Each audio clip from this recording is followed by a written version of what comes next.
The first cell phone I ever had was one that I shared with my family. We passed it back and forth whenever my brother and I were going out to the high school football games. I used to pretend like I was Zach Morris on Saved by the Bell. When I entered high school, I got my first real phone all to myself. Since then, I've owned numerous brands, models, and styles.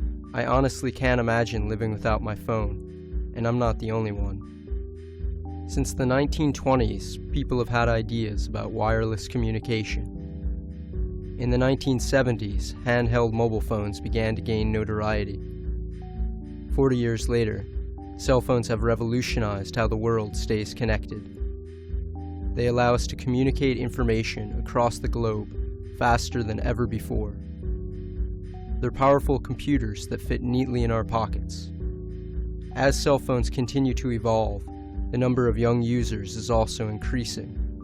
In the United States, 1/3 of 11-year-olds own their own phone. I experienced this firsthand when I moved to San Francisco and was surrounded by all of the technology sprouting out of Silicon Valley. I gained a newfound appreciation for technology and began to rely on my cell phone more and more. It became my TV remote, my camera on the go, and I even used it to buzz people into my apartment. It wasn't until my last year at college I started to think about the real impact technology could have on our lives. I was in the emergency room and I'd had a seizure, didn't really know what had happened, and they ran some tests on me and said that I have a brain tumor. Alan was a heavy cell phone user, holding it always to his right ear. The glioma was in the right frontal lobe, so it was near where the phone was for all those hours. I think he has something like 10,000 lifetime hours at that point. Alan Mark's family and doctors attributed the disease to his 20 years of cell phone use. It was the first time I had heard a story about a cell phone harming someone. We are going to be raising new questions about the safety of cell phones. You'll remember there were alarming reports a few years ago about brain cancer. Every cell phone emits some radiation. Whether it's enough to cause cancer, most scientists say, is still frankly unknown. But cell phone manufacturers are looking out for us, folks. They recommend that you hold the device 15 millimeters away from your head, which conveniently happens to be the thickness of an Amy's frozen burrito. Okay? A quick 10-minute call to Nana, and lunch is ready. We all know that Stephen Colbert is funny, but was this just another case of truthiness? I was surprised to find online that nearly every cell phone manual includes fine print information about radiation exposure and the safer ways people could use their phone. I even looked in my own iPhone manual and found that I was also warned to keep my phone at least 5/8 of an inch away from my body and only use carrying cases or belt clips that maintain at least 5/8 of an inch separation. Some manuals, such as the BlackBerry Torch, go as far to say, keep the device at least 0.98 inches away from your body, including the abdomen of pregnant women and the lower abdomen of teenagers. Needing to find out whether cell phones could cause harm, I decided to arrange interviews across the country with the top experts. I met with doctors, researchers, patients, politicians, and the telecommunications industry. I hoped through my interviews I would finally uncover the truth about cell phone radiation. I started locally and learned that in 2010, San Francisco had passed a right-to-know bill to better inform consumers about the potential risks of radiation and the safer ways people could use their phone. The bill was passed unanimously by the Board of Supervisors and former Mayor Gavin Newsom. Requiring specific absorption rates, which is basically what's admitted in your cell phone to be made available at point of sale when you purchase a cell phone. I can assure you this is controversial legislation. We had to develop regulations that would show how we would actually implement the ordinance, what the stickers would look like, what the materials will look like that are given out at the retail site. we got slapped with a lawsuit by the telecom industry. The CTIA is the name of the organization that represents cell phone manufacturers and service providers. The CTIA, or the Cellular Telecommunications Internet Association, was founded in 1984 and is a powerful multi-billion-dollar trade organization which lobbies for major cell phone manufacturers and service providers. Their officers and board of directors includes Apple, Sprint, Verizon, AT&T, Samsung, Microsoft, Motorola, Ericsson, Nokia, BlackBerry, T-Mobile, LG, and Qualcomm. The CTIA claims that the safety bill is alarmist and will cause consumer confusion and widespread panic. They argue that requiring these precautionary statements violates their First Amendment rights or their freedom of speech as corporations. We think that their activities certainly false, it's harmful, and that it creates misperceptions, and that's why we've taken them to court. In spite of the cell phone company's claims, brain tumor victims picketed the CTIA's conference in San Francisco, earning major media attention. Framework of First Amendment analysis is that it forbids the government from banning and restricting speech. And in the context of providing more information, indeed just adding a bold mark to information that's already provided by the technology companies, the government isn't restricting anybody's speech at all. It's just making people aware of information that's out there and giving them the opportunity to judge what to do with that information. And I think that's absolutely a legitimate step for the government to take. There's a lot of studies around the world, particularly with younger people, people pregnant, et cetera, that there could be some harmful impacts. The industry is paranoid of these and is absolutely vehement that that's nonsense, and they have all their data to prove that it's nonsense.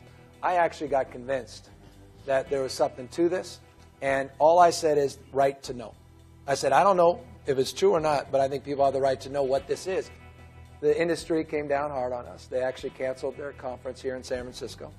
I was running for higher office. Trust me, it's not an industry you want to infuriate. I'm a big believer in technology. I'm writing a book about this. Technology, social media. And I use my iPhone. I love it, and I'm not encouraging you not to or discouraging you. But I just think you have a right to know about this, so the question's a good one. And we got a lot of grief, a lot of blowback, and I'm still paying a big price for that. Safety bill, can you talk on that? That's right, and part of the reason that it's been 2 years since San Francisco enacted its original bill is because the policymakers were very conscientious about listening to reasonable objections from the wireless industry about the content of the materials. And the policymakers responded to the reasonable objections. After the city changed its disclosure requirements to address many of those objections, that wasn't enough for the wireless industry. They continued to sue. And you're right, this has been delayed for several years now, and in light of the fact that there is no reasonable First Amendment argument that this ordinance is unconstitutional, it's inappropriate to have further delay. Increased public attention. Currently, no scientific evidence establishes a causal link between wireless device use and cancer or other illnesses. There's a Shoemaker study from the British Journal of Cancer from 2005 showing an 80% risk of acoustic neuroma on the same side of the head as reported. Phone use was found for people who had used cell phones for 10 years or longer. The Sadetsky study from the American Journal of Epidemiology showing a 49 to 58% risk of salivary gland tumors among the highest volume users on the side of the head where the phone is used. And lastly, the study from 2007 from the Environmental Health Perspectives showing and analyzed 59 peer-reviewed publications found that those funded by the industry, I guess your industry, were 10 times less likely to show adverse effects associated with cell phone use compared to those studies funded by public agencies or public health charities and other groups. But could you just respond to those? Sure. First, we don't fund any studies here in the United States. CTI is not involved in researching anything. Mr. Keegan's statement wasn't exactly true. In 1993, when fewer than 1% of Americans used cell phones, the mobile phone industry faced a serious challenge to its public reputation. David Reinar filed a lawsuit against Motorola claiming that cell phone use had caused or accelerated the growth of his wife Susan's brain tumor. Susan died a month after filing the lawsuit. David spoke out on Larry King Live. Well, we're suing the carrier, we're suing the manufacturer. The negative publicity generated by the episode caused telecommunications stocks to lose more than 10% of their value, and within the next decade, dozens of additional lawsuits would follow. To ease public concern and avoid government pressure, the CTIA, in partnership with the federal government, began a $28 million research program called Wireless Technology Research, led by George Carlo. Carlo's job was to produce a body of studies on the human and experimental impacts of cell phones. Carlo had no previous experience with radiation research, but had conducted research for Dow Chemical, the Chlorine Chemical Council, and Philip Morris, which tried to produce a safer cigarette. The wireless technology research studies were primarily funded by the CTIA, the same association that's currently suing over the cell phone safety bill. Carlo's industry-sponsored studies would be over after only 6 years. Photos of Carlo fishing with then CTIA chief Tom Wheeler suggest the two got along quite well. However, when Carlo's research began to show biological damage, his relationship with the CTIA turned sour. Documentation shows that Carlo suggested a second run of studies for $50 million, but was denied by the CTIA. When they found that we had findings of genetic damage and increasing the risk of cancer, they cut off our money completely. To date, Carlo's studies are one of the largest U.S. research efforts ever conducted on cell phones and the potential health effects. There are no studies that have been done on people who use mobile phones that provide conclusive evidence of safety. Now, the industry spins the science, and they put it out there for public consumption as though these studies are evidence of safety. It is scientific fraud. Around the same time Carlo's studies were being defunded, President Bill Clinton and Al Gore passed the Telecommunications Act of 1996, which deregulated the cell phone industry by allowing them to control the placement of cell towers, regardless of health or environmental concerns. In 2012, the CTIA invited Clinton to deliver the keynote speech at their conference. Other previous CTIA speakers include President George Bush Sr. and Al Gore. Political partnerships with the CTIA continued in 2013. Tom Wheeler, the former head of the CTIA, was nominated by President Obama to be the next chairman of the FCC, the organization in charge of regulating the radiation levels and safety for cell phones. To find out more about the radiation exposure from phones, I arranged an interview at Cedicom, an accredited cell phone testing facility with about 20 years of experience in mobile technologies. Cedicom is a neutral partner of the industry that ensures they meet international safety standards for radiation exposure. They have labs all around the world, but I went to their facility in Northern California to have my phone tested. The DAISY system is a system to scan the radiation which is emitted from a mobile phone and absorbed by your body or brain. The DAISY system is computer controlled, executing first an area scan to determine the so-called hotspot of radiation. What's interesting about the regulation of cell phones is it's looking at the heat effects. So SAR, specific absorption rate, is how much heat is absorbed into the head, into the body. The way they measure the penetration into the head is they take a fake head, a model of a head, and they assume that there's an ear that's 10 millimeters thick, and then they put the cell phone next to the ear, so 10 millimeters away from the head, and then they stick a probe inside that fake head and see how much heat is absorbed. So there's some assumptions with that. Number one is that everyone has got the same head size as a 200-pound male, and the other is that everyone's ear is 10 millimeters thick and that you're not pressing your phone, squishing it to your ear to get it closer. So those are the assumptions that are made for the head. The specific absorption rate, or SAR, of phones was first developed almost 2 decades ago based on the top 10% of military recruits. This standard anthropomorphic mannequin, we call him Sam for short, stood a little more than 6 feet 2 and weighed a little more than 220 pounds. His head weighed about 11 pounds. His brain is bigger, his skull is thicker than most of the world's cell phone users today. When my 8-month-old grandson showed that he was really smart with a phone, I began to get curious about what we knew about cell phones, and what I found really concerned me. I learned that other countries, namely Israel and England, had already issued warnings that children should not even use cell phones. Then I began to do research on this about 7 years ago. The brain of a child absorbs twice as much radiation as an adult. That's a stunning fact. Few people are aware of it. And we are marketing phones and pushing advertising with E-Trade babies talking into cell phones and children running businesses with little phones as though they're benign devices.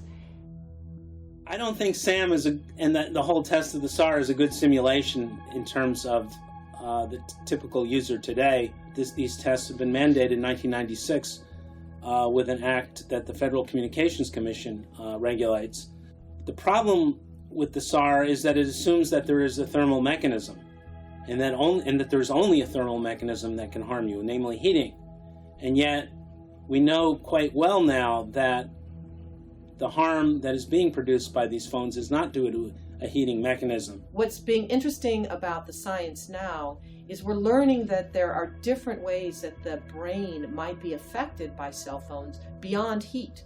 There's a new study that just came out showing that the brain cells are stimulated when a cell phone is on. You're not on the phone, the cell phone's just on next to your head. So it's communicating with that cell tower, it's going into your head at the same time, and it's causing chemical changes in your brain cells, showing some sort of activity.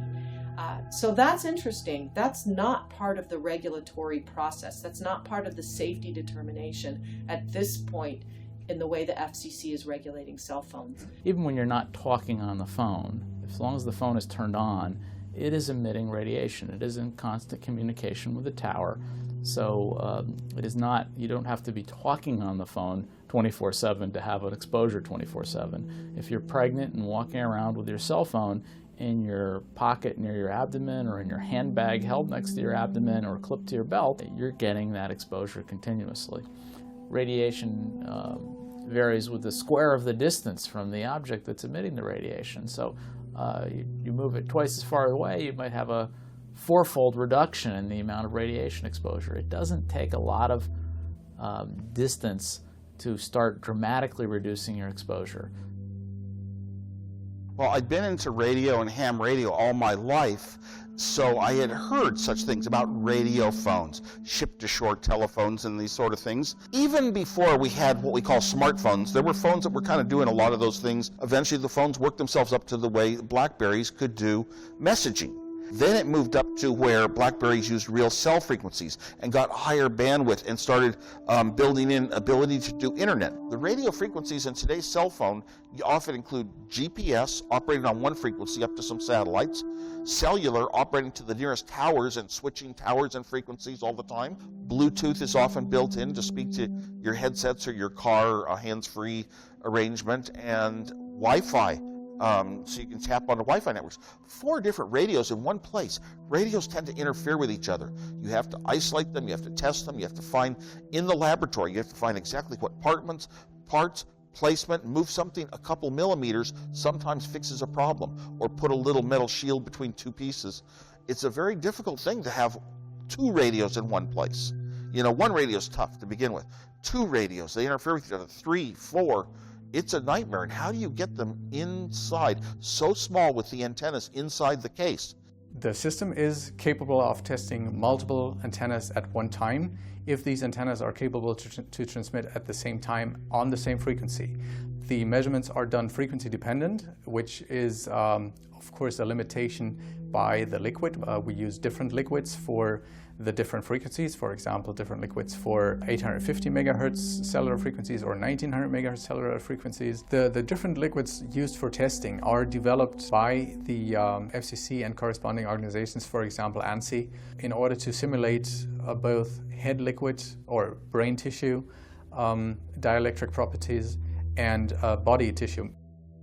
The liquid that is used in these models, how confident do we feel that this liquid is really, truly representing our brain tissues accurately? I think that's a good question. Many companies sell products that encourage babies to play with cell phones, including Fisher-Price.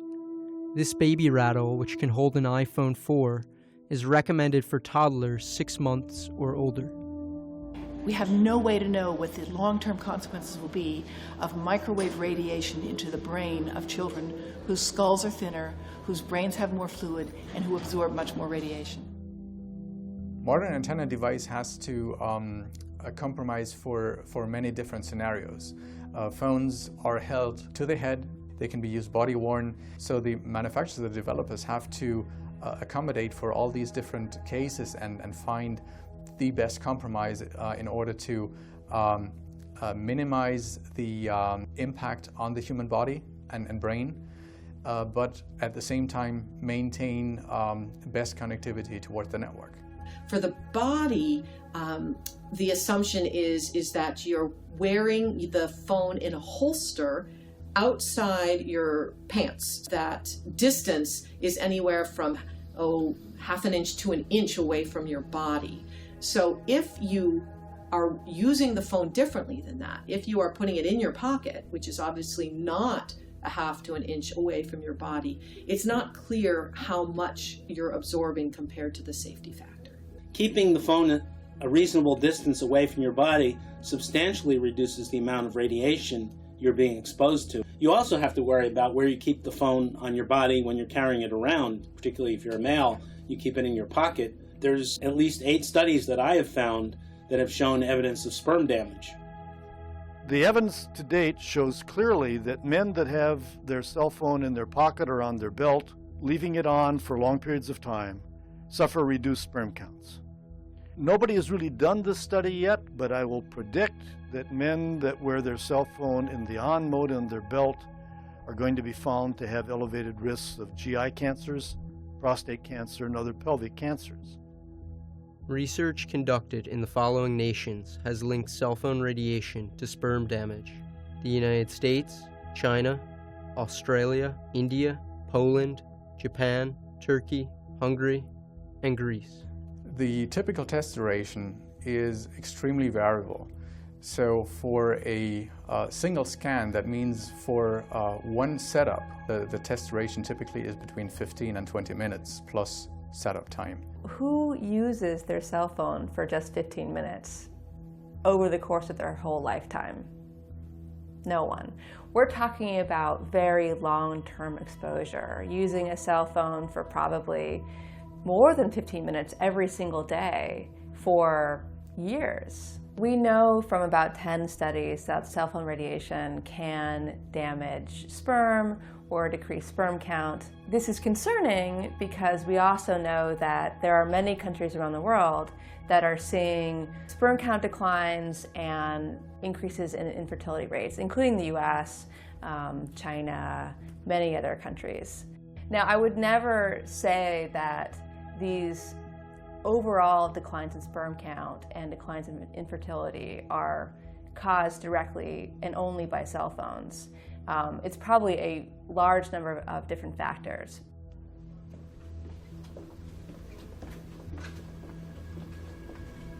They had the same environment, the same diet, the same exercise regimen. They were the same genetic background. The only difference between our mice were one group had an inactive cell phone and the other had an active cell phone. We chose to look at the effect on the fetus, the exposure during pregnancy, because in the fetus the brain is still developing. It's one of the most fragile and vulnerable times. The cell phones were then removed at the time of birth, and we watched these mice as they developed, became adults, and what we found were lasting permanent effects in their behavior based on whether they were exposed to cell phones or not. The mice that were exposed to cell phones had very different behaviors. These mice were more active. They were, in some sense, hyperactive. They had decreased memory. They were not able to recognize objects with repeated exposures to the same object. In some sense, this resembles attention deficit hyperactivity disorder that we see in children, or ADHD. This is a disease that is increasing in the United States and has paralleled the increase in cell phone use. What we find in mice may not necessarily be true for humans, but certainly it does show that these biological effects are real, and it gives us concern and shows the importance of investigating this further in humans. But it turns out that my cell phone may be a hazard to me, because the World Health Organization is now warning that cell phone use is, quote, possibly carcinogenic to humans. Possibly? Well, then I am possibly crapping my pants. Isn't there a simpler way to put this? I'm pleased to have with me here in the IARC studios Dr. Jonathan Sammet, chairperson of the IARC Working Group. We reviewed all relevant epidemiological studies, finding evidence, particularly coming from the two largest such studies, that wireless phone use was associated with higher risk for glioma, a malignant type of brain cancer, particularly in those who had the most use. These studies were carried out between roughly the major studies 97 to 2003, 2004. There were a number of individuals in these studies who had used their phones as long as 10 to 15 years, but that is approximately the longest window on which we have observation. So we don't know what may happen as people use their mobile phones longer and longer, and presumably potentially across their full lifespans. The conclusion by IARC that cell phones radiation is a Class 2B human carcinogen got a lot of people's attention. I think that the level of seriousness with which this issue is being considered got ratcheted up quite a lot, partially because IARC does have a reputation of being so cautious and so hard to convince of anything. So if you look at environmental toxins broadly, anything that makes it on the IARC list, you know there's very strong evidence of a problem. I think it's important that the World Health Organization has identified cell phone use as a potential cancer risk. And I agree with the conclusion. I think what really pertains here is the precautionary principle. The burden of proof is on the industry and on those who want to say there is no risk involved. And the simple reality is that the epidemiologic data are inconclusive, but what they suggest is that there is an unexplained increased incidence of cancer with long-term use of cell phones. And the cancers tend to occur preferentially on the side of the brain closest to the handheld phone. Of course, the big worry is that children are now using mobile phones extensively, and that was never the case before. So we're now looking for the first time at lifelong exposure, decades of exposure, and nobody knows what the implications of that might be.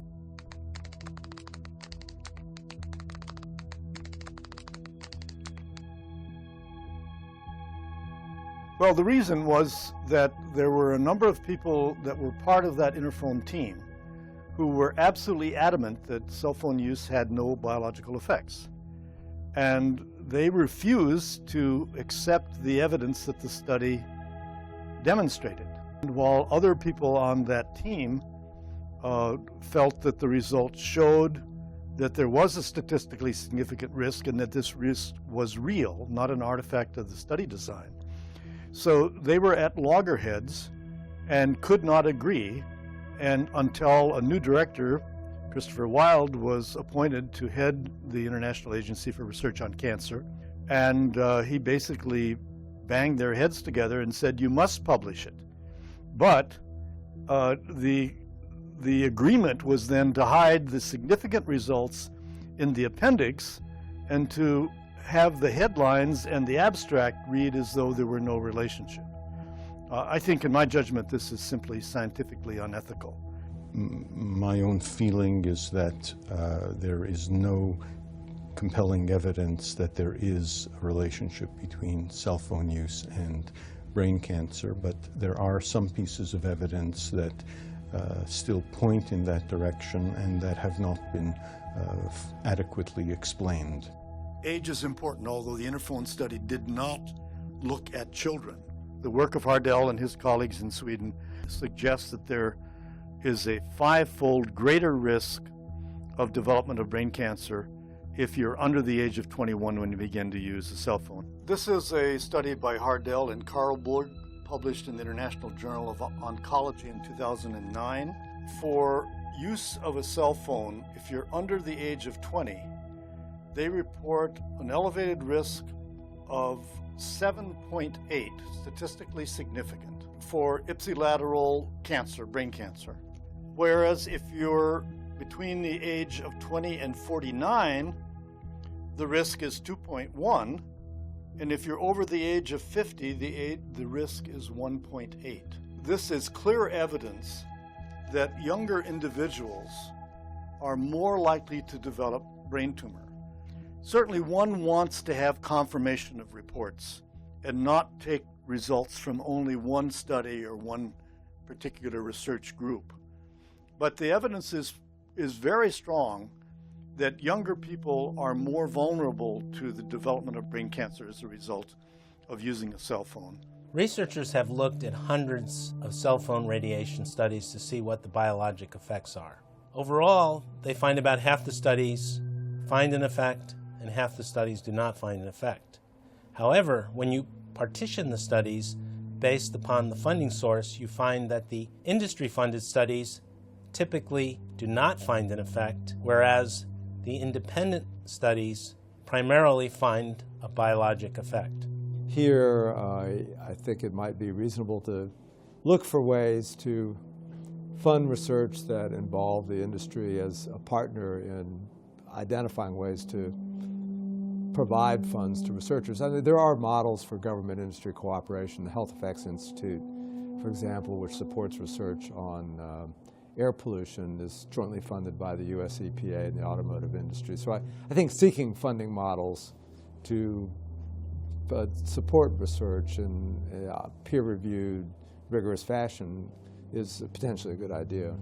It sometimes is easier to get funding from industry, but industries, whether it's chemical industries or telecommunications companies, have a point of view, have a conflict of interest.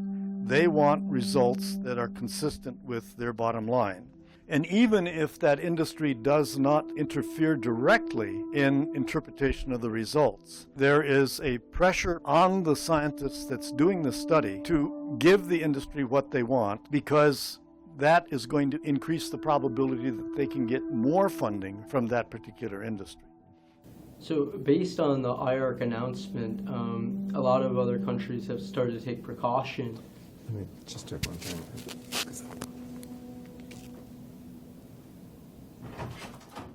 Is it true? It could be. No, well, very no few cases. Proof There at was all. an unfortunate It's really a incident out in Iowa. situation. Look, gentlemen, practice these words in front of the mirror. Although we are constantly exploring the subject, currently there is no direct evidence that links cell phone usage to brain cancer.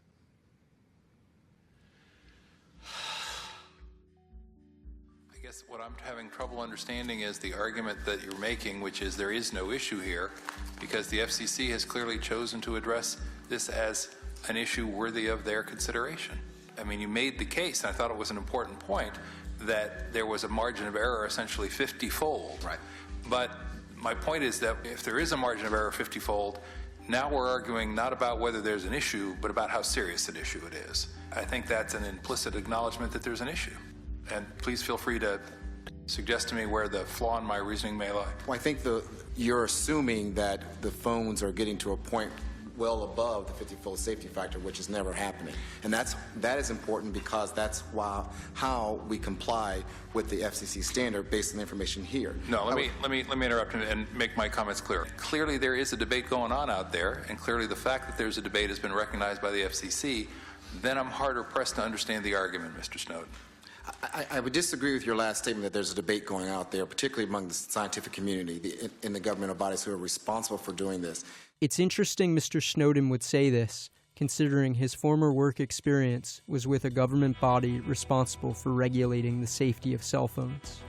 Prior to joining the CTIA, Snowden worked for the Federal Communications Commission as the Chief of Consumer and Governmental Affairs.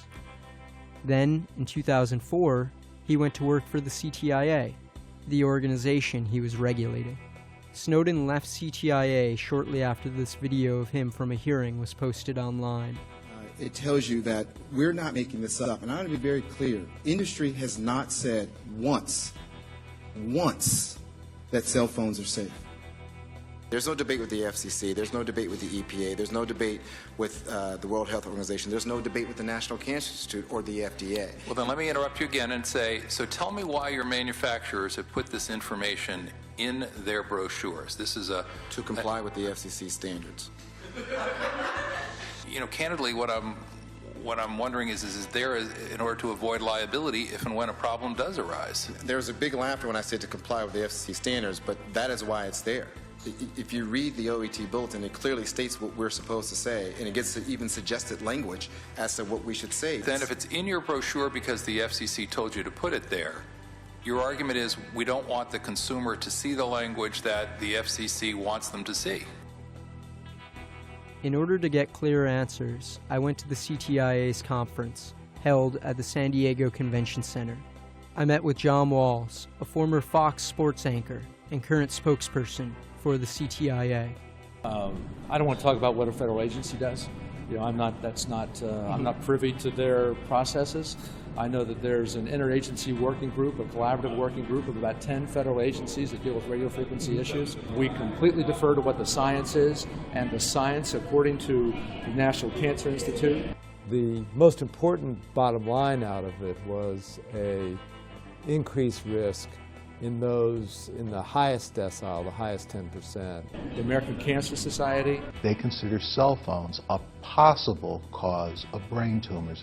The World Health Organization still. The World Health Organization has added cell phones to the list of substances that are possibly carcinogenic, meaning they might cause cancer. The FCC, the FDA, there's a litany of organizations on whose opinion or position we put great credence, and we suggest that other people do that same. To my mind, this is equivalent to the people in the Middle Ages saying the earth is flat because you can't see the horizon. These are not people that have any expertise in health effects, and they are simply denying the evidence from multiple sources. We looked at what the agencies say, and I think that is what a well-educated and well-informed and balanced person would do too. Has the CTIA ever lobbied to these organizations? Sure. As far as educating them to what we think is appropriate in terms of the relationship of responsibility. What would be in San Francisco, for example? We had numerous meetings with the city of San Francisco. Now, if you want to call that lobbying, or you want to call that discussion, whatever you want to call it. But we have been very clear with that group what our intent is. We haven't had hidden behind any. There's no hidden agenda here. From the last year on record, the telephone industry and associated communication industry spent close to $65 million in lobbying. That buys them a pretty loud voice on Capitol Hill. You could call that pressure. You could call it an opportunity to inform members about their concerns. Do you guys lobby financially to any of these organizations or politicians? No. Well, you say, I mean, we make contributions to politicians, but nobody, I think, has any role in this whatsoever. You know, not that I'm aware, but we do go to the FCC on probably, I'll bet our people at our organization have had 500 meetings at the FCC over the past year on 25 different topics. So the fact that we would ever go to the FCC is, if somebody thought that was unusual, they don't understand what's going on with regard to the give and take in the formulation of policy. So the city of Burlingame in California was having a hearing on their own cell phone ordinance that was going to educate people about the potential effects of cell phone radiation. And what was interesting was that literally the day before or the day of the hearing, The FCC took down the information that they had on their website that addressed what consumers could do to protect themselves from cell phone radiation. When it comes to the federal government, it would be helpful to have FDA or one of the health agencies involved in this so that one didn't have the feeling that the FCC, which is principally working with industry, it sometimes feels as though the FCC is working against local and state governments. This is an industry that has a staggering presence in our economy. Over $408 billion in the last year in sales, over $21 billion in profits. Any change in the public awareness or any public apprehension of the issue would cause sales to drop and profits to drop. There's just no question about it. So I think that the industry is very concerned not to participate in any kind of forum that would raise questions about safety concerns, so they don't.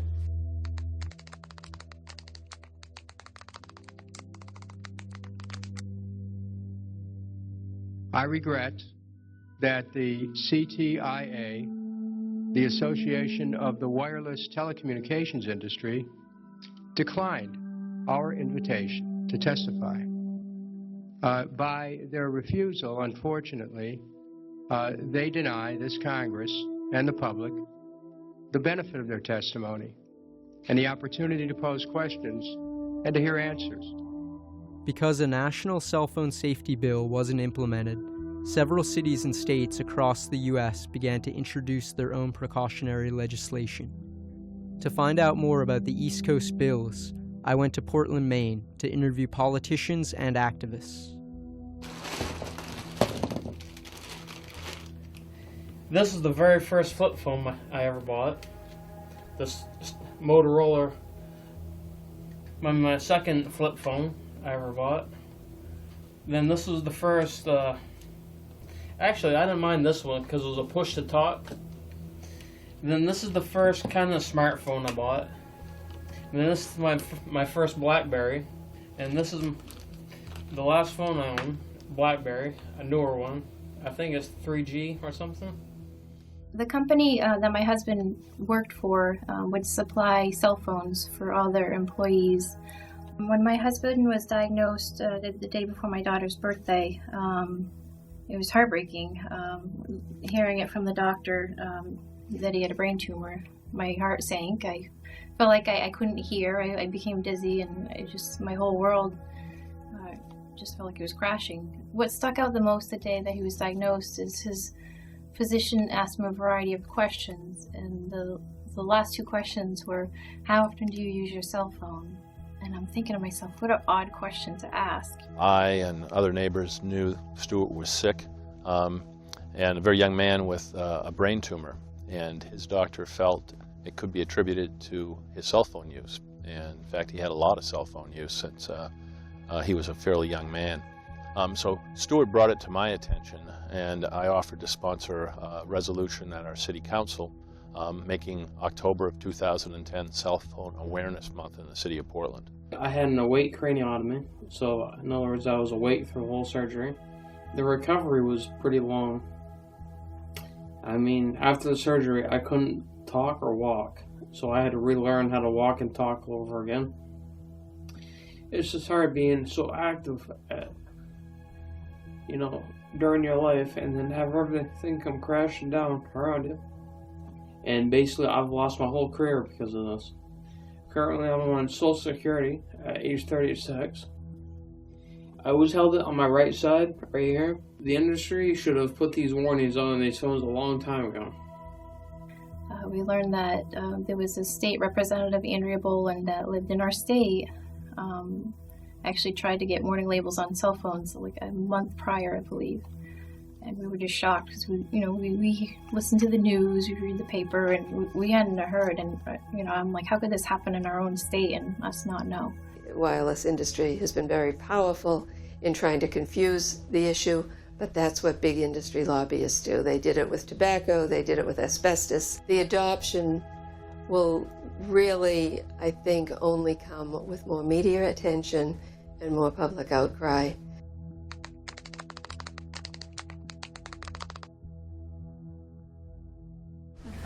My name is Mindy Brown. My husband was Deanne Brown. He was a defensive coordinator at Fresno State football team. He died March 13th, 2009, just 18 months ago. I'm here because I'm supporting Mayor Newsom for this bold move that he's making. You guys don't know how much awareness, if anything, it's bringing to the nation. People need to know. We didn't know your phone emits radiation. We joked about it. My husband's ear would get bright red and he'd have to hold his phone out to here during his recruiting calls. He lived on his phone for 2 decades and it ended up killing him. Here's a statistic. This is my husband. You're looking at it face forward just like you're looking at him.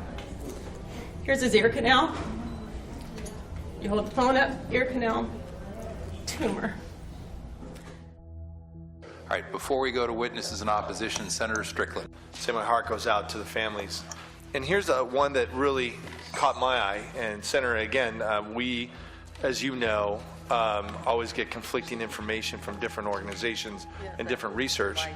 But this one actually has a chart, and I'm sorry, I can share this to you after it has a chart of growing cell phone usage among people, dramatic, right? But then brain tumors is flatlined.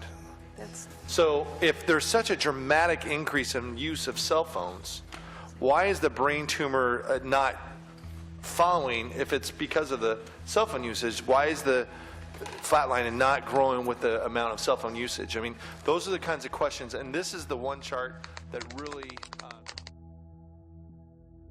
Realizing that I knew a lot less than I thought I did, I went to the scientific literature on that question. And what I found baffled me. First, yes, it's true that the vast majority of studies that have looked for a risk of cancer for people using their cell phones didn't find any. But typically, they've looked at less than 5 or 6 years of cell phone use. Now, think about that 2 seconds. Some of them looked at less than 2 years of cell phone use. If you had people smoke 2 packs of cigarettes a day for 5 or 6 years, would you see an increase in the risk of lung cancer? Absolutely not. So you look at these studies that have examined less than 6 years of cell phone use, you take them, tear them, throw them, you don't even need to read them. They're irrelevant. Now, there's a handful of studies that have looked at 10 years or more of cell phone use. Now, there's too small and there aren't enough of them, so we don't have a definitive answer. But these studies all find roughly a doubling of the risk of brain tumors on the side on which people say they had been using their phone. Now, this is a signal. It's not a proof. It's a signal to me that we should be paying more attention to this issue. We're beginning to see some evidence coming through in the tumor registry data. I think we will see increasing evidence over time. We're not just talking about brain tumors, by the way. There is evidence of other kinds of tumors, particularly acoustic neuroma, or the nerve going from the brain to the ear. Also, the salivary or parotid gland. There's a couple studies. The country Israel, for example, has already shown substantial increases in parotid gland tumors in their tumor registry data.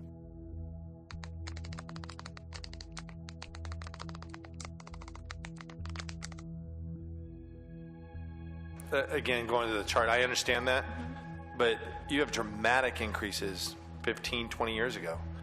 I mean, if it's a 15, 20 year, you're saying now it's a 30-year window?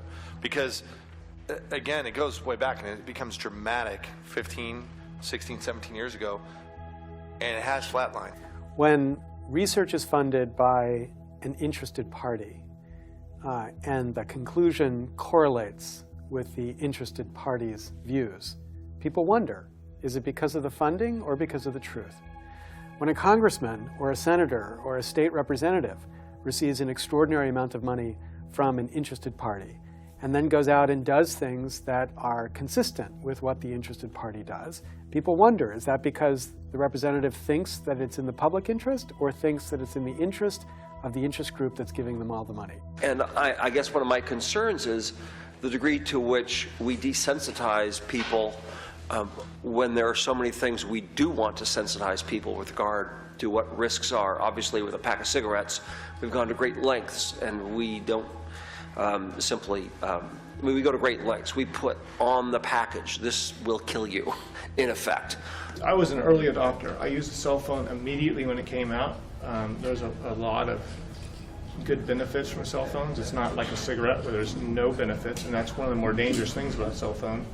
And so I used a cell phone from 1988 up until, and I still do use a cell phone, but I use precautions. I never put a cell phone up to my head, ever. I text or I use speakerphone, and I limit my time to a cell phone. And these are all basic precautions that if I would have been told about over the last 20 years, I wouldn't have found myself with a brain tumor and put my life in jeopardy. Basically, I think it's my moral and ethical duty to inform other people who are not in the know on this issue, as I wasn't for 20 years, that I'm really lucky to be alive right now after the experience I've had over the last year, which I attribute unequivocally, categorically, for sure, to cell phones. My name's Kristen Frischman. My husband died December of '09. He was 42. He was an avid cell phone user. He lived in LA. He was in the entertainment industry. When he found out, we went to Dr. Keith Black of Cedars-Sinai, and we asked him how this could happen. He said, cell phone. They know it causes brain cancer. But what's the harm of letting people know that it does? Steve Carlson for CTIA, the Wireless Association, the trade industry organization for the wireless industry and handset manufacturers, Apple, Google, Qualcomm, etc. We believe it would be a huge policy mistake, even with the bill in the form that it is now, to question the safety, which in fact this does, and which certainly is the intent of the proponents. I would hold my cell phone here, and the tumor was right there. Many products that we sell come with various warnings on the label or in the user's guides, anything from irons to itch creams. In the retail environment, our customers would be extraordinarily confused if we had to post each of those warnings at the point of sale, and our retail stores would end up looking like a NASCAR driver's suit, and consumers would be confused and possibly afraid. I started using a cell phone in 1985.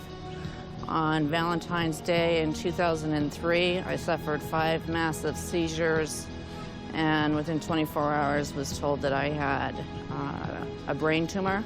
Underwent a craniotomy where they took out about a golf ball-sized tumor, and then underwent 27 rounds of radiation. I believe that the cell phone played a huge role in this tumor. Qualcomm believes that the only purpose this bill will serve is to create fear and uncertainty amongst consumers, and that will eventually just be hurtful to the wireless industry, which is really a California-based industry. Thank you for your testimony. Robert Callahan with Tech America, representing 1,200 technology companies nationwide, and we are opposed to the bill. Thank you. Thank you. Bill Devine with AT&T. We oppose the legislation, and I will take the liberty with that one sentence, Mr. Chairman. One concern we have is the point Senator Leno just made moments ago, and that is this label may stimulate conversation in the retail establishment. Michael Beckley with Verizon Wireless in opposition to the bill. Thank you, Mr. Chairman. Thank you. Ann Perkins with Sprint in opposition to the bill. Thank you. And Susan Lipper with T-Mobile USA in opposition. Thank you. Industry has resisted even the most minimal amount of information being disclosed. Finally, we just said in our bill, read your owner's manual for the safest usage of your phone, and they fought that as well. The more they resist, the more it makes me wonder, what in fact are they hiding from us? The cell phone industry seems to be using the playbook of the tobacco industry in fighting any efforts, particularly at the local level right now, to try to do any kind of information, education, or legislation around the use of cell phones. And I think in large part they're doing this to have a chilling effect at the local level.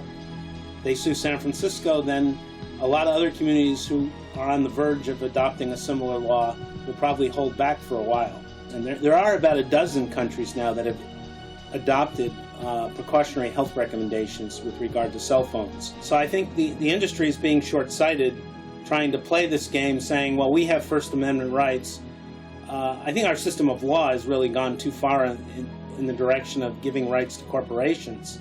The oppressive boot of finance and money and influence on the legislative process that spills over invariably into the scientific community. I can cite you a number of reports around the issues of asbestos, smoking, and other forms of radiation. So we know what the influence and the power of money and vested interests can do to the welfare of the body politic of this country. We have a responsibility to employ those principles that were developed from our life experiences, having to do with how people have been bamboozled by bad products with lots of money behind them, and Congress people and others being bought off to look the other way. We're not looking the other way. The responsible thing for the cell phone industry to do would be to provide to researchers access to the data on actual usage. The limitation of the studies to date are the exposure assessment. The cell phone industry has that data of how much time each cell phone is being used. Maybe not if it's shared among people, but most cell phones are not. That's the kind of information that would really allow one to do the proper kind of study. If researchers had access to the call records, they might be able to make better assessments about this and to either prove or disprove the fact that they might have any association with cancer risk. Are you opposed to this? Well, the federal government doesn't control any call records whatsoever. I would be highly opposed to that. I think anybody who's a believer in the American system of life wouldn't want the federal government snooping into their lives. But Homeland Security has access to those records. Yeah. So I'm saying, if Homeland Security has access, would you be opposed to giving that same access to researchers, just looking at the health effects? There's no reason to grant that access based on the overwhelming evidence of the scientific pieces of work. It's kind of mixed. But we could argue about that. I know, but you said the word.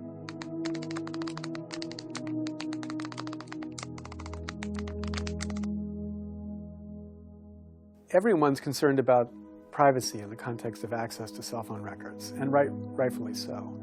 But there are ways to architect that access so that nobody would have any fear about ever being tied specifically to particular usage patterns. And instead, those usage patterns could be anonymized so that we could begin to understand whether there is some connection. Obviously, we need a whole lot more research on all of these issues, which is one of the really frustrating things is so little research has been done. There's virtually no funding for research, and I even hear this from my European colleagues, where there's been a fair amount of research, that they have a very difficult time finding funding outside of the industry to do anything. So we've been quite remiss in doing research on this issue. We've been very resistant to the whole issue as a nation, or at least in terms of our governmental health authorities. We seem to be in denial. The Moby Kids study is happening now in Europe. What's interesting about that study is twofold. One, that it's focusing on the safety of cell phones for children. The second thing that's interesting is that the U.S. is not participating in that study. I don't understand why that's true. In December of 2009, I first met Donna. She was very healthy, vigorous, athletic, no predisposing factors for cancer. Family history was negative. From everything I could see, there was no obvious explanation for this young woman to have a breast cancer, particularly a multifocal breast cancer.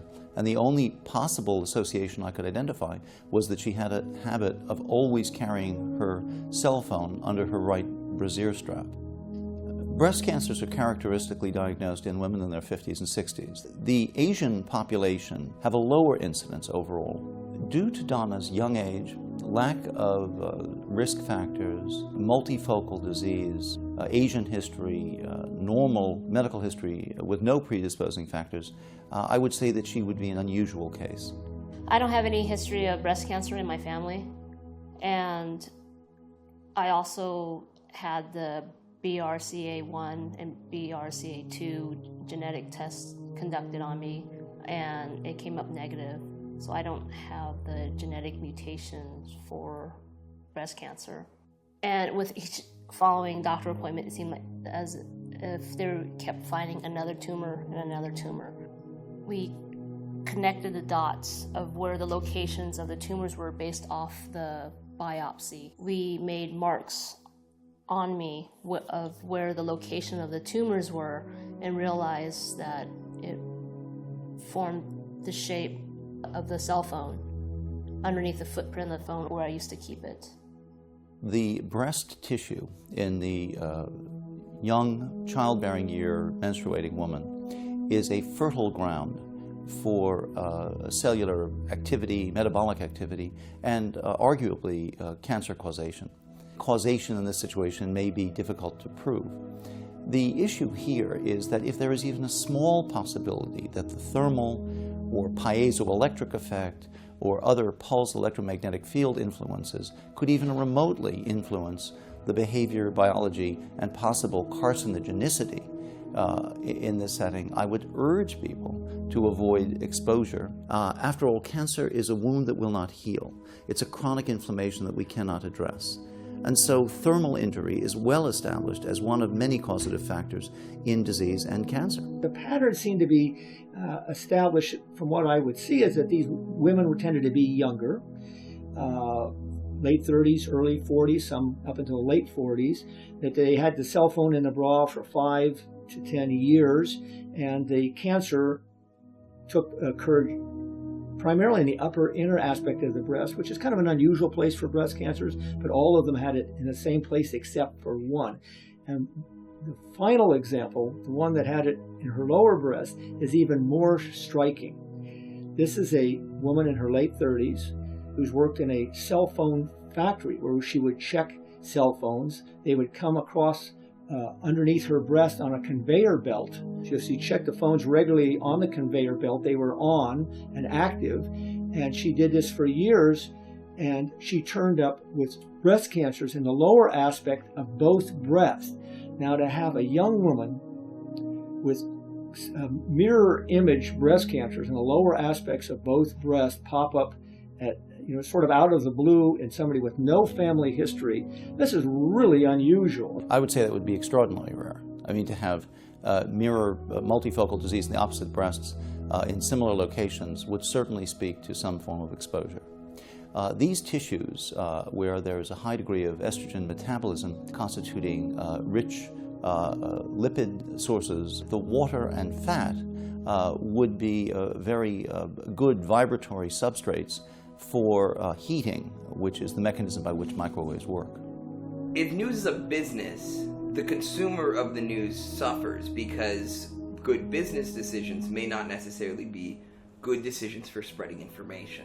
Anytime you're dealing with some sort of new scientific data that runs afoul of the general common thought, there is a hesitance to report on it. I mean, I think the mainstream media make their choices depending on what they want to communicate. They're not, unfortunately, necessarily communicating as public health for public health purposes. They're communicating for media purposes, and those may be divergent.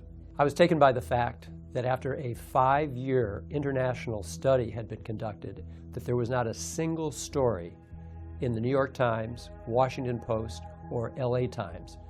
It was as if the story had been blacked out.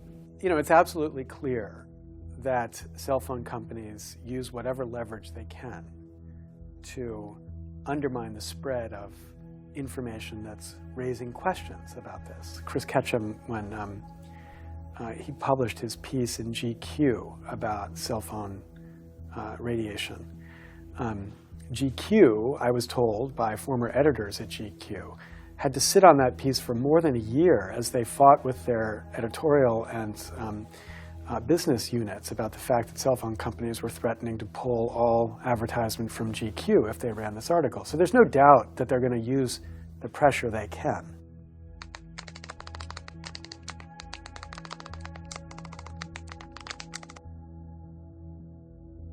What was remarkable is that there was no headline. There was no story about it. It was just lost in the back of an article. Apathy. People are disconnected. They just don't care. They don't believe. And why does that matter? Because that's the foundational principle that makes everything possible. Look, special interests on both sides, guys. They buy silence. They buy apathy. They buy politicians. In a pessimistic and fearful environment, you're going to fight for your patch. While at Dr. Robert Nagorny's office in Long Beach, I noticed a portrait of John Wayne that was donated to the doctor in recognition of his fight against cancer. Nearly 50 years ago, Wayne starred in cigarette commercials. What would people say about our ads in 50 years? Advertising is psychological warfare. I'm not a big defendant of our modern advertising agencies. Celebrities are basically for sale. And if you offer them enough money, they'll advertise anything.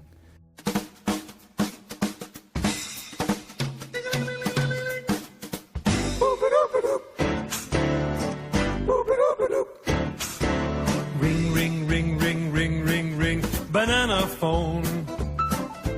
Ring, ring, ring, ring, ring, ring, ring, banana phone. I've got this feeling so appealing for us to get together and sing, sing. Ring, ring, ring, ring, ring, ring, ring, banana phone. Ding dong, ding dong, ding dong, ding, banana phone. It grows in bunches. I've got my hunches.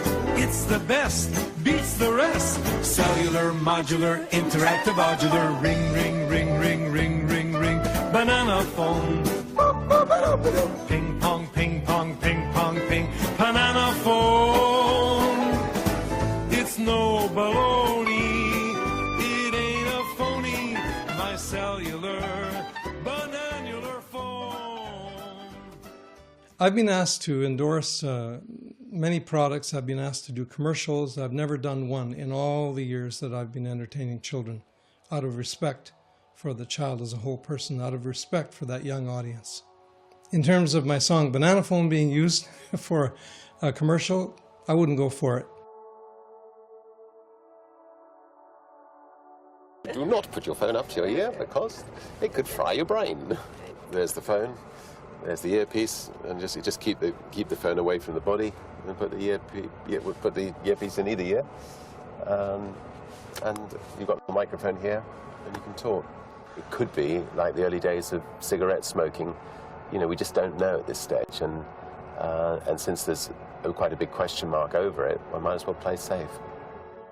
A month after this interview, in November 1999, Branson founded the cell phone company Virgin Mobile. He launched his company by standing nude in Times Square with a sign saying, "Nothing to hide." In 2006, Branson sold Virgin Mobile to the UK phone company NTL for $1.7 billion. In 2009, Branson sold Virgin Mobile USA to Sprint for $483 million. While Branson no longer owns a cell phone company, he continues to star in their commercials.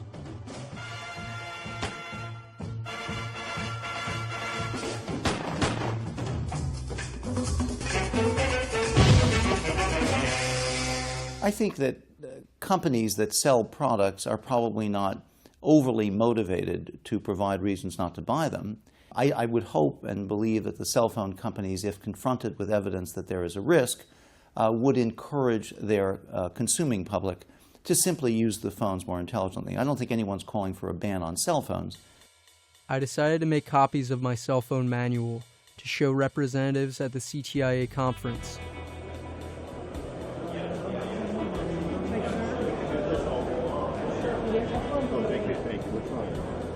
And the documentary is about cell phones and the health effects. And I'm kind of curious to know Sprint's position on it.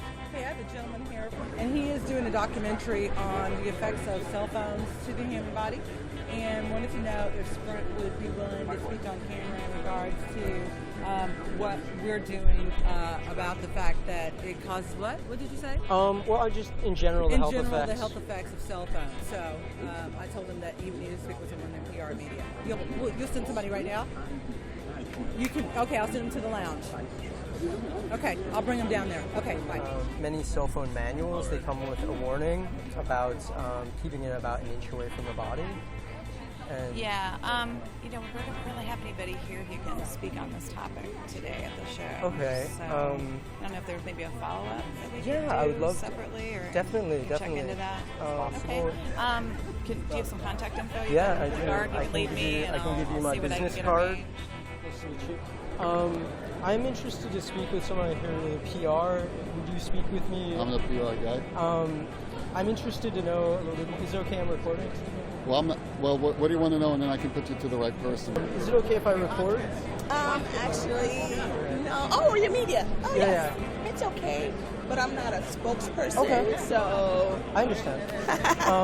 I'm interested to speak with someone that would be a spokesperson. Let me get you somebody. Okay. Just 1 second. Sure. Basically, in all the cell phone manuals in fine print, it says to keep about an inch away from the body. And they also offer ways that people can reduce their exposure by using wired earpieces and things like that. Okay, I don't have a spokesperson right now to comment on that. Okay. Can I just speak with you a little bit about it? No, I'm not an on-camera spokesperson. Can I give you some information about it, and maybe we can organize something with the spokesperson? Okay, yeah, he'll be on the show floor later. You want to come back by maybe this afternoon? Sure. What time would be best to stop back in? See, that I'm not sure about right now. So I'm kind of curious to know a little bit more about the fact that this is a conference that used to be in San Francisco, Right. and you guys pulled this conference from San Francisco. I want to know, was this because of the fact that they tried to pass a law that would provide more safety? Sure. Well, first off, just for the record, we had a contract with San Francisco that we honored and fulfilled that, and didn't have a contract to go anywhere for this year. Mhm. And so it was after that show last year that we took open bidding, and we've been here in San Diego in the past. So this was nothing new to come here. But frankly, and we've made no bones about it, some of our decision was about what the city did, what we thought was irresponsible and in some case alarmist, with the kinds of materials and the kind of representation of the facts that we think they're playing with right now. And that's why we filed suit against them in court. So we're challenging them based on the First Amendment of the U.S. Constitution. And we think we're on pretty good grounds there, and they've gone way out of bounds. There's no way to deal with the tobacco problem without getting rid of the tobacco industry. You could make much safer cell phones without really hurting the telecommunications industry. It might make the phones a little less profitable, but you could make changes to the way the phones are designed and the way use is promoted that would substantially reduce the risks. Science tells us that these devices are safe, and that is what we then therefore really ground our position on. Could they be safer then? I mean, that was the last one. Okay. All right. Well, thank you very much once again. By the way, I think this problem is far too big for the government. This is a problem where the private sector is already stepping up to the plate by making phones that are lower powered and turn themselves off automatically. Steve Jobs apparently didn't want to have an off switch on an iPhone because it would be death. Ironically, isn't it? All you need is an off switch so that we can turn them on and off whenever we want to do so. That would be a great way of reducing your exposure. No one knows what the future holds for cell phones. Expensive new inventions worn on the face could push the boundaries of communication, but also might come with an even greater cost.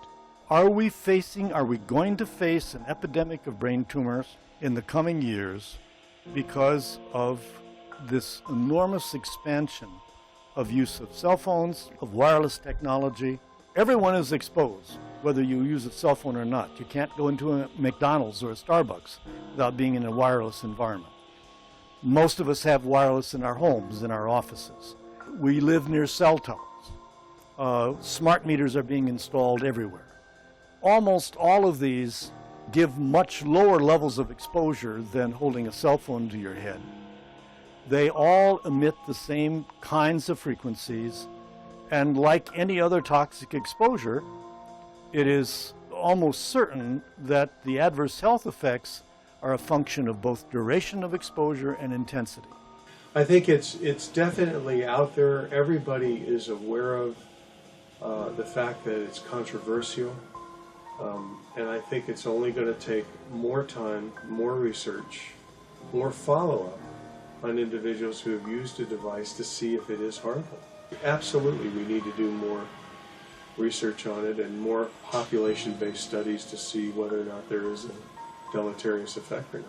It is a growth opportunity. A whole new industry could spring up around technology designed to keep our phones a safe distance from our heads or our hearts or our reproductive organs. Imagine all the new headsets and the radiation-proof cases that can be sold. And that we, and certainly people like me with brain tumors, should learn how to use a cell phone with precautions. You know, cars kill people, right? Motor vehicle accidents kill people all the time. Do we stop using cars? No. We're not going to stop using cell phones either, even if they are dangerous. But we use our cars in a way that reduces risk. Well, we can learn to use our cell phones in a way that reduces risk. While we may have to wait for more research, legislation, and media coverage, the power of stardom still exists. Many celebrities have begun advocating for safer cell phone usage, and their endorsements have helped spread awareness. And the coolest thing you gave me, I can't I'm lie, obsessed with is this thing, which is like a phone. Right. But it's not a phone. Yes. Plug it into your cell phone. And it's great because it keeps the phone away from your Right. face. But it's also very satisfying to talk to. Yes. You feel like you're important. Shut up, Anderson. Can you do that? So you're not actually putting the thing up to your head. It's like you're talking on a real phone. Oh, cool. Yes. Is this, so you can keep that one. And since it's our 100th show, everyone in the audience is going home with the same phone. I became more informed.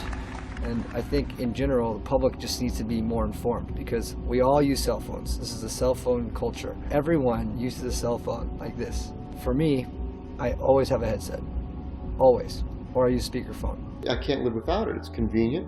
It keeps me connected. I use it for work all the time.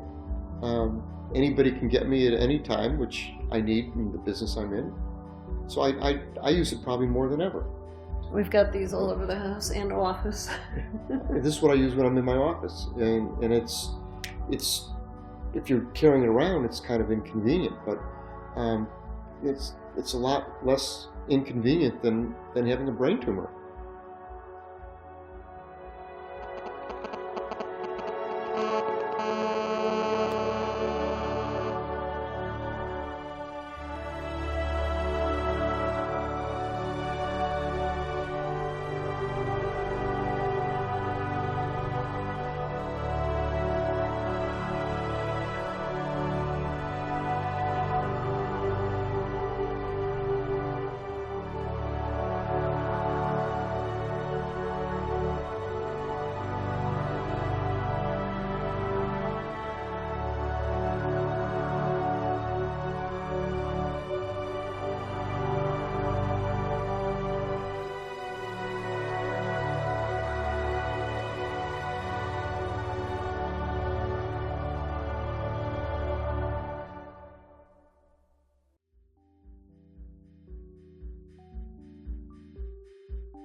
And I like to think San Francisco has always been a city of, as they say, of dreamers and doers, of entrepreneurs, innovators, always on the leading cutting edge.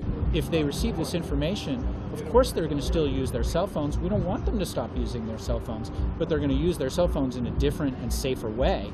There's this movement in marketing circles to use cell phones younger and younger. I personally would be very careful about letting any child use a cell phone. Corporate social responsibility has to come into play. It puts cell phones on par with coffee and pickled vegetables. Now, children don't put pickles and coffee next to their head or their salivary glands that the studies are showing. So I think there's a bit of a difference there. Vegetables. You know, come on. Are you talking to children here? You're not. Commercial interests will shape the flow of information. They don't do their research. If they did, the evidence is there, and it has been there for decades. I think there is a lot of denial at the individual level. People don't want to know that these devices can be harmful because they've become highly dependent on them. We know with whom we have to work, whether it's Congress on a given issue, or the FCC, or the administration, or state. In effect, this industry is regulating itself. The mobile manufacturers are trying to avoid additional testing. And there's no basis for standards for teenagers or for children, or for that matter, for pregnant women. Have there been other studies conducted in the United States on cell phone radiation and pregnancy? Let's see, not that I know of. Given all of the evidence we have for adverse health effects from radiofrequency radiation, to have the federal agency that regulates it not even have the remotest expertise. There's mistaken impressions about what's real and what's not real in science. As far as studies of damage for the low power that cell phones used on the brain, I believe the studies have all come back inconclusive. I think we're going to be fighting about this for a long time. As soon as we get publicly financed campaigns in place, we'll see a significant shift to people power. The big difference between cell phones and tobacco is that cell phones actually are useful for something, whereas all tobacco does is kill people. While a study may not show a statistically significant association, that does not mean that there is no risk. We don't need to see a massive increase in the rates of brain tumors if you're the one individual who develops a brain tumor that wouldn't have happened if you didn't have this exposure. This is the United States where we scrutinize vitamins before we put them out for sale. But we can't do pre-market testing on phones? Why didn't our government test in the beginning against the skin? That's something that needs to be looked at. There was a very serious threat of litigation. We're a small town. We can't afford to be sued and go to court with the cell phone industry. And when I'm not using my cell phone, instead of keeping it in my pocket or on my hip, I leave it in my briefcase or somewhere else in my office. I'm like this all the time. Plus, when you have this on and you're walking around, people don't really bother you. I have two boys, ages 12 and 15.